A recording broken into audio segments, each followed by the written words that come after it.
You are about to hear Baruch, My Own Story by Bernard Baruch, narrated by Chris Matthews. Chapter 1. A Confederate Surgeon. The two-story frame house in which I was born on August 19, 1870, stood on the main street of Camden, South Carolina. Still living there was almost like living in the open country. Directly behind the house were a vegetable garden, stables, and barn. Beyond them stretched 3 acres of land which Father had turned into a kind of experimental farm. One year, I remember, it was set out in sugar cane, on whose cultivation Father bestowed as much pains as if it were a plantation of money-making cotton. Father used to spend time on his farm, which Mother thought should have been devoted to his medical practice. Yet, he was one of the most successful physicians in the state.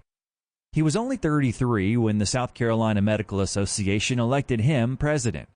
He also served as head of the State Board of Health and was active in the troubled and sometimes bloody politics of the Reconstruction.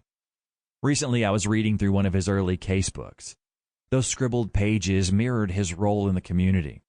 He treated Negroes and whites alike for all their ailments and accidents, from the lad who caught a fish hook in his leg to the poor old Negro who, on the death of his former master, refused to eat or drink for 18 days and starved to death.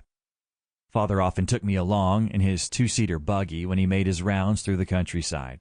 Sometimes I would hold the reins while he read or dozed. Once we stopped at a crude cabin. I waited in the buggy while Father went inside. Soon he came hurrying out. Taking an axe, he smashed in the wooden shutters, exclaiming, "That man is dying for lack of fresh air."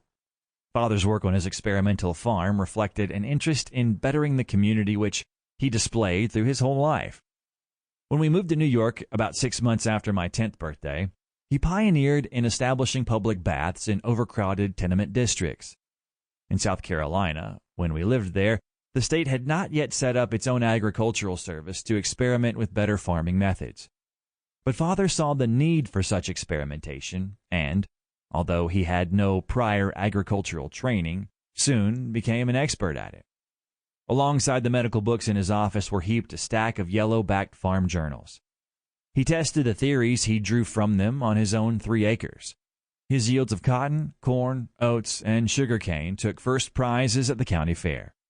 He gave away seeds and was never too busy to help a farmer solve a particular problem. Once, Father brought a few acres of lowland to show that it could be drained with tile. This was, I believe, the first experiment of its kind in our part of the country. Father was a man worth looking at, 6 feet tall, erect, and military, with a dark beard and mild, unwavering blue eyes. His dress was rather formal. Never do I recall seeing him in his shirt sleeves, yet he had a kindly manner and a soft voice which had no trace of accent to suggest his foreign birth. Simon Baruch, as Father was named, was born in the village of Schwerzens near Posen, then part of Germany, on July 29, 1840. He rarely spoke of his forebears. When the matter came up, he would say that it was not so important where you came from as where you were going. Not until I was 20 and Father took me to Europe to visit his grandparents did I learn of the Baruch ancestry. My grandfather, Bernard Baruch, whose name I bear, had an old family relic, a skull on which was recorded the family genealogy. It appeared that the Baruchs were of a rabbinical family and of Portuguese-Spanish origin, although somewhere along the line there must have been an admixture of Polish or Russian stock. Grandfather also claimed descent from Baruch the scribe, who edited the prophecies of Jeremiah, and whose name is given to one of the books of the Apocrypha. On this claim, Father himself was silent. Grandfather Baruch and I became great friends. He could not speak English, but since I knew German fairly well, we got along famously. He was 6 feet or more, with fine brown hair, rosy cheeks, and dark eyes magnified by thick spectacles. Something of a scholar and a dreamer, he liked to sit in a beer garden, smoking cigars and talking.